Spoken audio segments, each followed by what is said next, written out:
Hello, everybody, and welcome to the entertainment headquarters, and welcome to another review.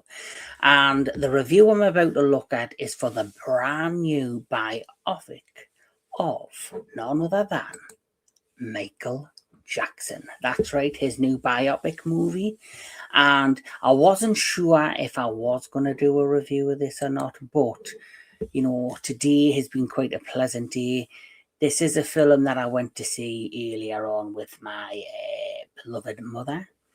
So, in honor of her, I am doing this review.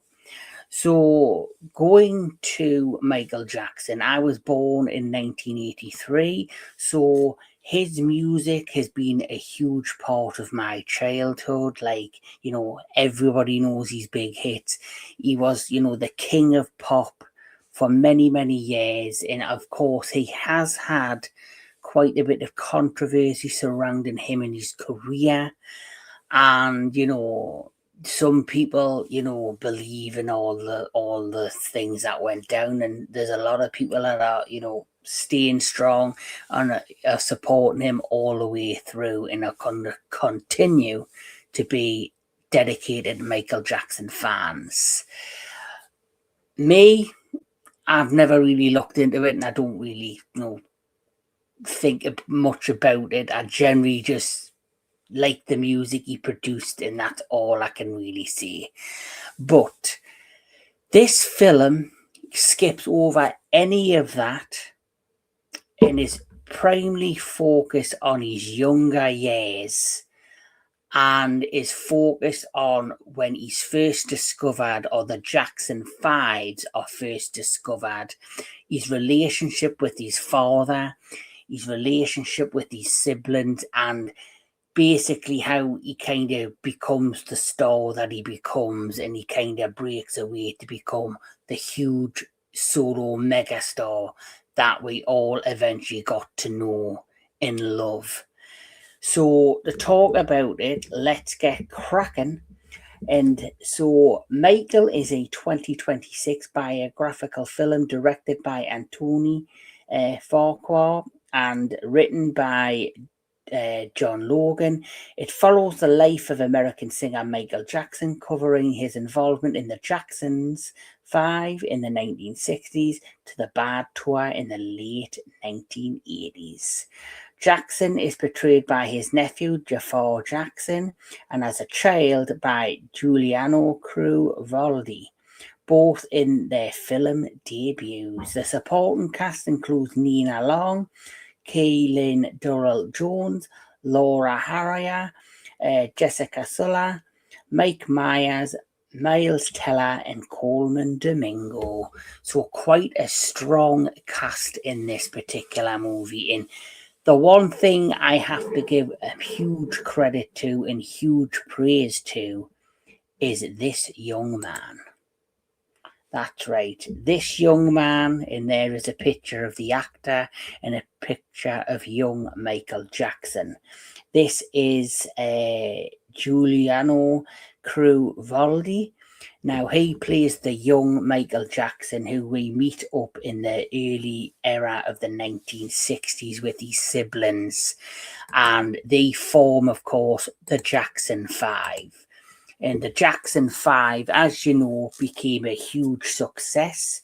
And, he is the lead vocalist in the band. And the first half of this movie is basically seeing the growth of the band, seeing the formation of their music and their careers. And each member of the cast who played the other remaining members of the Jackson Five and the rest of the Jackson Five family, I feel did a brilliant job.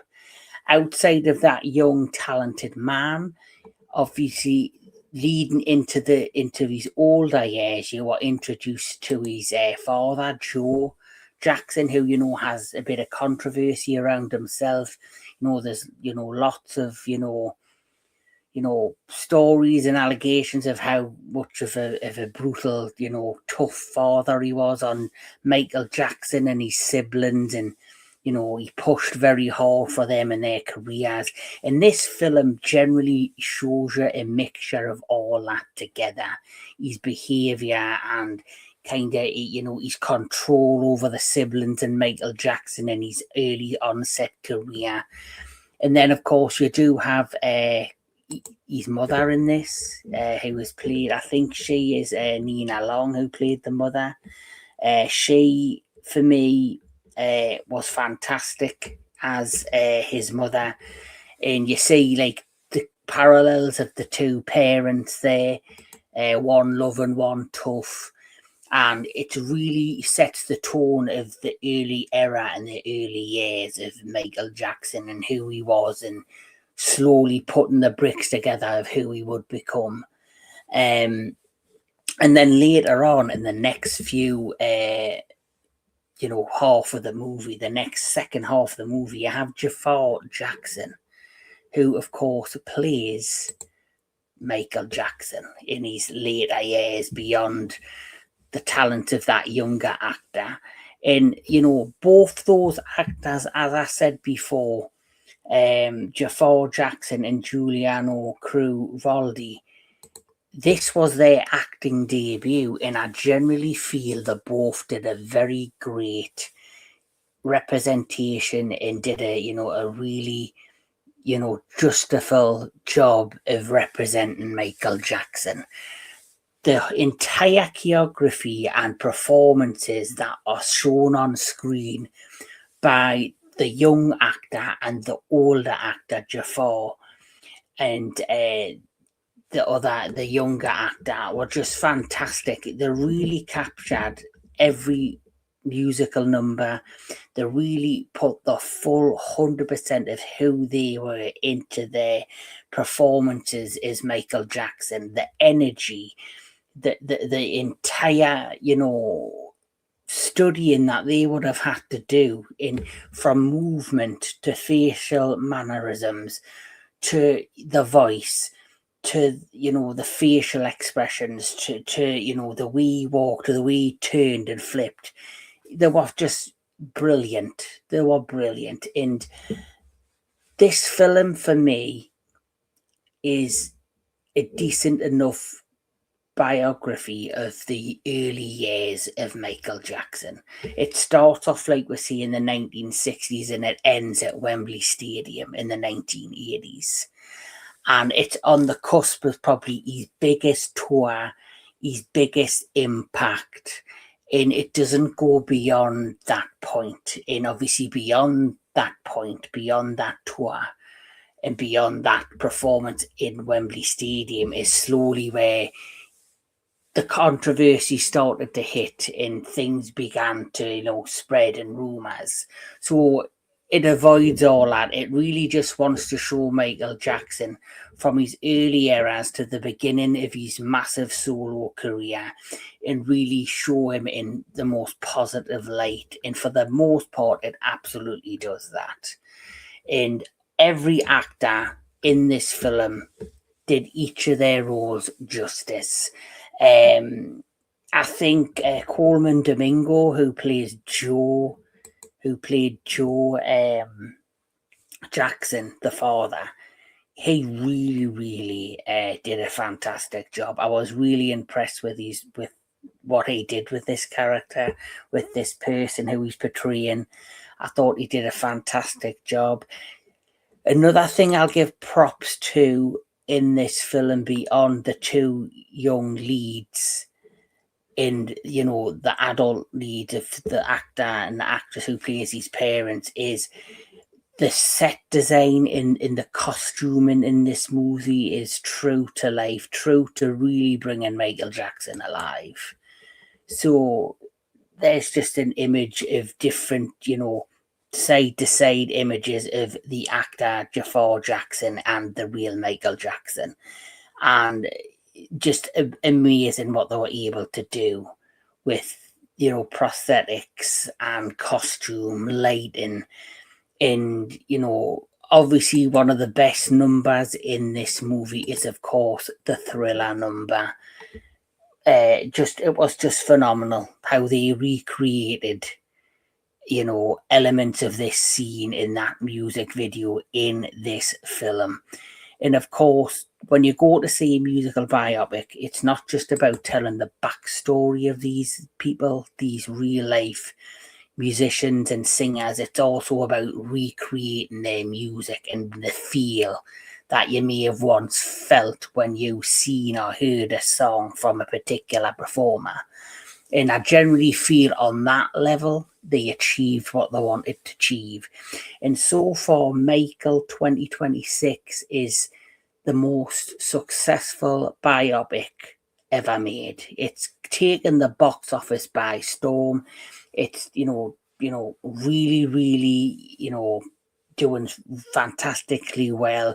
So it shows you the power and the love that Michael Jackson still has over his audience, young, old, new, and the power of his music. Despite the controversies, he's still a much loved person and singer and performer today as much as he was back in the day. And I personally enjoyed this movie. I got into this movie. I'm not really somebody that generally would review biopics or musical. I normally wait till they come out on streaming and check them out.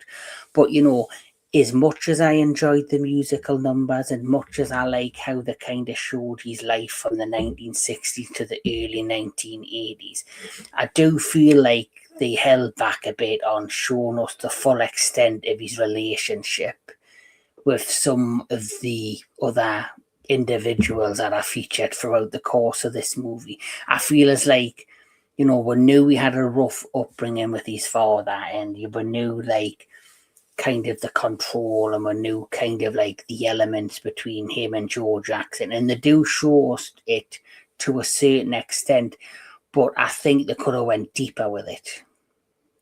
And I think they could have went, not totally dark, because it ain't a horror movie, it's a biopic, but a film that is one of my favorite biopics that did not hold back to that extent was What's Love Got to Do with It, with Angela Bassett. That film, which was the life story of Tina Turner, her biopic, featured her music, but it showed you the full scale of how things were between her and Ike Turner, and it was brutal. Another favourite biopic of mine, musical biopic, I do like the movie Walk the Line, but I think Joaquin Phoenix was phenomenal in that movie. I generally feel he did a brilliant job, and it deserves all the praise for that. Renee Zellweger's performance, a bit iffy for me, but still a fun musical. Another musical biopic, of course, everybody knows Bohemian Rhapsody. I think that was phenomenal. That, for me, is probably my favourite biopic from a musician standpoint. The Elton John one, Rocket Man, was a fun one, but it was a bit wacky at the same time. It was more like not just a biopic, it was like a full-fledged musical at the same time. And when it comes to Michael, as much as I'm enjoying the music, as much as I'm enjoying the performances, as much as I'm enjoying the acting and the characters and these phenomenal performances from the two young leads, I don't think it's the best musical biopic. I think there are others that are better. I think this is like, it hits the mark where it does, but it also plays very safe for the reasons that we know.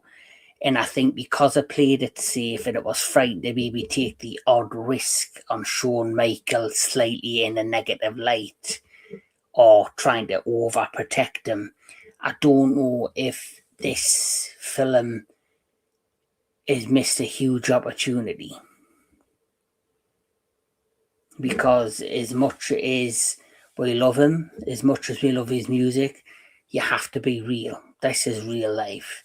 And one of the real elements is, even though you do see some of the controversies and some of the ups and downs with him and his father, I wish they took it to, it went into a lot more detail in terms of how brutal that dark period was in his life. But it's still a fun film. It's still a good movie. There's a lot of buzz about the actors in this film. Could they be up for Oscars next year? The possibility is there. I definitely think Jafar Jackson's in for a shot at being nominated for Best Actor. And I 100% believe that Giuliano Cruz-Valdi, who plays young Michael Jackson, should definitely get nominated for supporting actor, because he's in this film. He's the first lead. He kicks this film off as young Michael Jackson, and he just nails the performance from start to finish till it jumps to Jafar Jackson, who plays the older version of Michael Jackson. So I think reward season is going to be interesting, and it'd be interesting to see if this film makes it into the Oscar list or if it's skipped, because this does feel like a film that was made for the reward season.